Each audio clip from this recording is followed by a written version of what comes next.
ગણિત ધોરણ 7 પ્રકરણ 1 પૂર્ણાંક સંખ્યાઓ ભાગ 4 ભાગ 4 ની અંદર આપણે સ્વાધ્યાય 1.1 ના પ્રશ્નો 3, 4 અને 5 ની વાત કરવાની છે. પ્રશ્ન ત્રીજો છે કે સોમવારે શ્રીનગરનું તાપમાન -5°C હતું અને મંગળવારનું તાપમાન 2°C ઓછું થયું, જે હતું એનાથી ઓછું થયું. તો મંગળવારે શ્રીનગરનું તાપમાન શું હતું? આ પહેલો પ્રશ્ન. બીજો પ્રશ્ન છે કે મંગળવાર કરતાં બુધવારે તાપમાન 4°C વધી ગયું, તો આ દિવસે તાપમાન કેટલું હતું? એટલે આપણે મંગળવાર અને બુધવારના તાપમાનની વાત કરવાની છે. તો પહેલી માહિતી આપણી પાસે એ છે કે સોમવારે શ્રીનગરનું તાપમાન કેટલું હતું? સોમવારે શ્રીનગરનું તાપમાન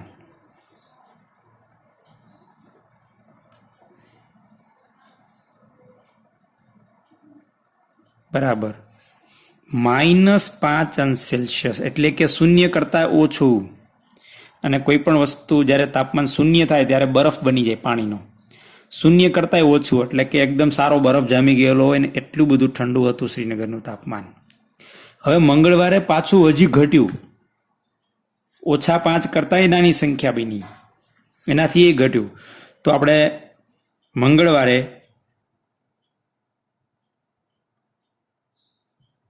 તાપમાન 2°C ઓછું થયું. તો ખરેખર મંગળવારે કેટલું થયું એની વાત કરવાની છે. હવે આપણે મેળવીએ મંગળવારનું તાપમાન. મંગળવારનું તાપમાન બરાબર કેટલું થશે? તો કે સોમવારનું તાપમાન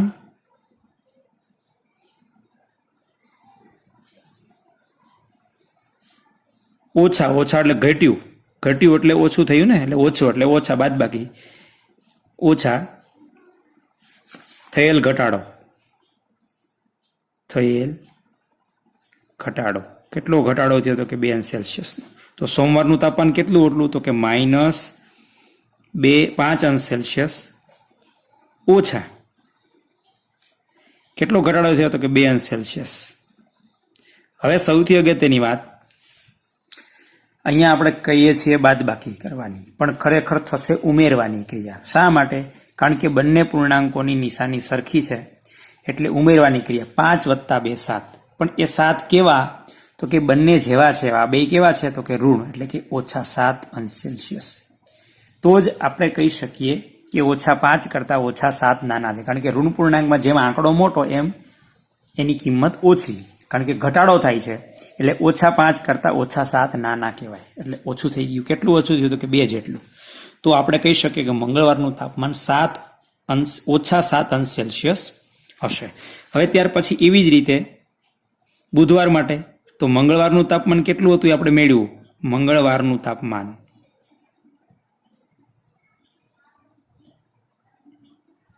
બરાબર -7°C.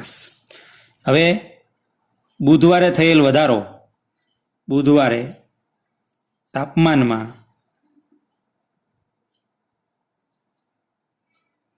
થયેલ વધારો એટલે ઉમેરો. વધારો કેટલો છે? બરાબર 4°C. તો આપણે બુધવારનું તાપમાન મેળવીએ. બુધવારનું તાપમાન બરાબર કેટલું? તો કે મંગળવારનું તાપમાન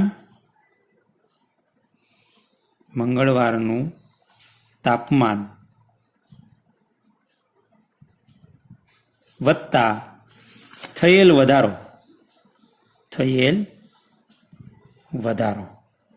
તો મંગળવારનું તાપમાન કેટલું હતું? તો કે -7°C. કેટલો વધારો થયો એટલે ઉમેરવાનું? તો કે 4°C. હવે તમે જોઈ શકો છો અહીંયા મેં કીધું છે ઉમેરવાનું, પણ ખરેખર બંને સંખ્યાઓની નિશાની વિરુદ્ધ છે. એટલે હું બાદબાકીની ક્રિયા કરીશ, કાઢવાની ક્રિયા કરીશ. મોટામાંથી પહેલા નિશાનીને અવગણવાની, પછી કોણ મોટું છે? તો કે 7, એમાંથી 4ને કાઢવાના. એટલે કેટલા વધશે? તો કે 3. પણ આ 3ને નિશાની આપવાની. કેવી આપવાની? તો કે આ બેમાંથી જ્યારે નિશાની કાઢી લઈએ તો કોણ મોટું છે? તો કે 7. એ 7ની નિશાની કેવી છે? ઓછા, એટલે કે -3°C હશે. હવે બીજી વાત, જો આ -7°C નાના છે -3°C કરતા, એટલે કે આ તાપમાન વધુ છે આના કરતા. કેટલું વધારે છે? તો કે થયેલ વધારો કેટલો? 4°C. તો આવી રીતે મંગળવારનું તાપમાન -7°C હશે અને બુધવારનું તાપમાન -3°C હશે. આવી રીતે અહીંયા આપણે પૂર્ણાંક સંખ્યાઓના આપણે સરવાળા બાદબાકી શીખીએ છીએ આ દાખલાઓની મદદથી. હવે જોઈએ દાખલો ચોથો. દાખલો ચોથો છે કે એક વિમાન સમુદ્ર તટથી 5000 મીટર ઊંચાઈએ ઉડે છે. આપણે અહીંયા એક આ સમુદ્ર દોરી દઈએ, એક ચિત્ર દ્વારા સમજીએ કે ભાઈ આ સમુદ્ર તટ એટલે એની સપાટી, બરાબર. આ સમુદ્ર છે, સમુદ્ર બહુ ઊંડો હોય આપણને ખબર છે. હવે સમુદ્રની સપાટીથી 5000 મીટર એટલે કે આટલે માની લો કે આ 5000 મીટર છે, 5000 મીટર એ એક પ્લેન ઉડે છે. પ્લેન દોરી દઉં.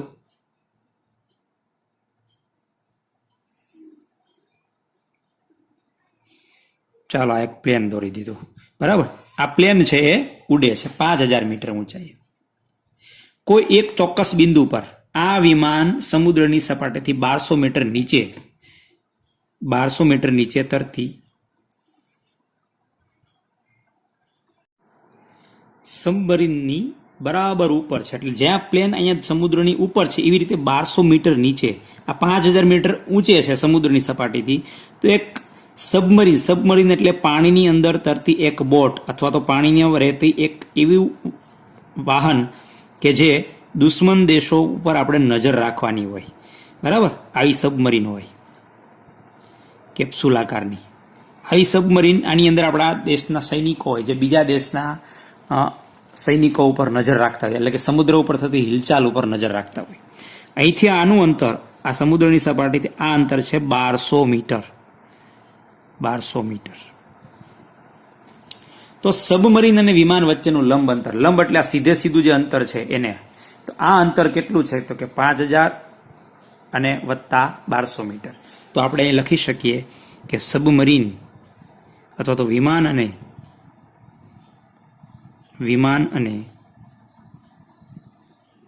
સબમરીન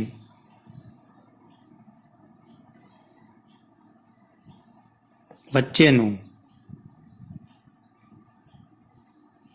લંબ અંતર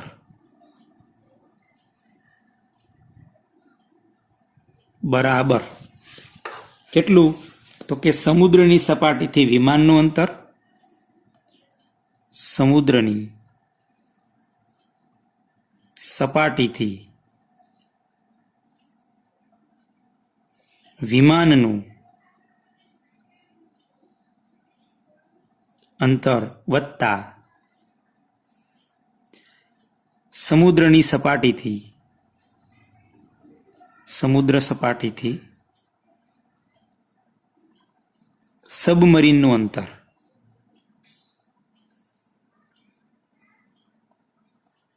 આ બે અંતરનો સરવાળો કરીએ એટલે આપણને બરાબરની નીચે બરાબર સમુદ્રની સપાટીથી વિમાનનું અંતર કેટલું છે? તો કે 5000 મીટર વત્તા સમુદ્રની સપાટીથી સબમરીનનું અંતર તો કે 1200 મીટર.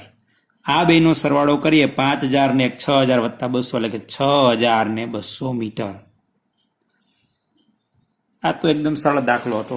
આ બે વચ્ચેનું અંતર એટલે કે આ જે લીટો દેખાય છે એ બે લીટા વચ્ચે એટલે કે આ લીટાની લંબાઈ જે છે રેખાખંડની એ કેટલી હશે? 5000 વત્તા 1200 એટલે કે 6200 મીટર હશે.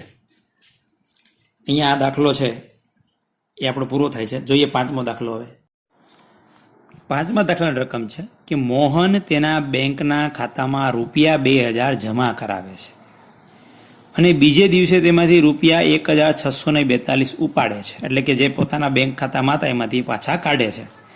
જો ઉપાડેલ રકમને ઋણ પૂર્ણાંક વડે દર્શાવાય તો જમા કરેલ રકમને તમે કઈ રીતે દર્શાવશો?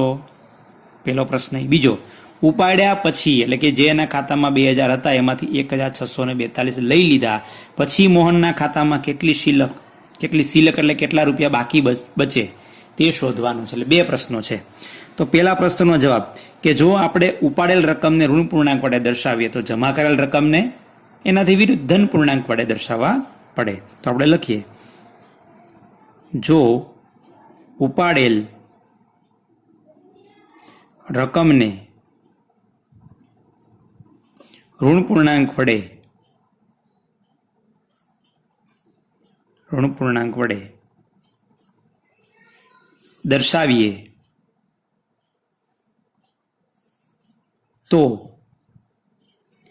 જમા કરાવેલ રકમને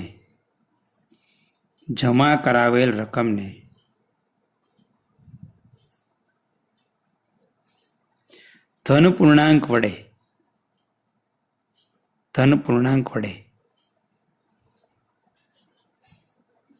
દર્શાવાય.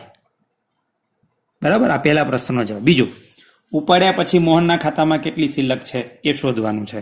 તો આપણે પેલા મોહનના ખાતામાં રહેલ રૂપિયા લખીએ. મોહનના ખાતામાં રહેલ રૂપિયા બરાબર 2000 રૂપિયાને જમા કરાવ્યા હતા એટલે 2000 રૂપિયા હોય.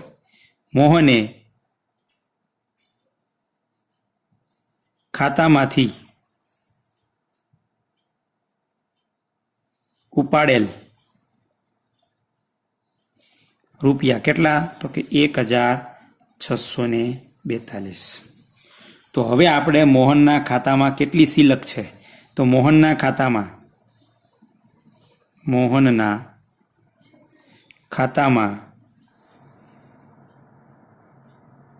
રહેલ શિલ્લક અથવા રૂપિયા, શિલ્લક એટલે કે બાકી રહેતા રૂપિયા જમા કેટલા પડ્યા રહે છે? તો કે 2000 ઓછા 1642. આ બેની બાદબાકી કરી એટલા રૂપિયા મોહનના ખાતામાં હજી બાકી રહ્યા હશે. તો બાદબાકી છે કે 0 એટલે કે 10, અહીં 10 કો લઉં છું સીધો અહીંથી. 10 માંથી 2 જાય 8, અહીંયા 9 હશે 9 માંથી 4 જાય 5, અહીંયા 9 હશે 9 માંથી 6 જાય 3 અને 1 માંથી 1 જાય 0. તો રૂપિયા 358 છે એ મોહનના ખાતામાં બાકી રહેલી શિલ્લક હશે. તો આવી રીતે આપણે આ દાખલાઓ ગણી શકીએ. બરાબર, આ આપણા પૂર્ણાંક સંખ્યાઓના દાખલા છે. અહીંયા 5 દાખલા સુધીની વાત કરી. હવે આપણે આના પછીના ભાગની અંદર બીજા દાખલાઓ જોઈશું.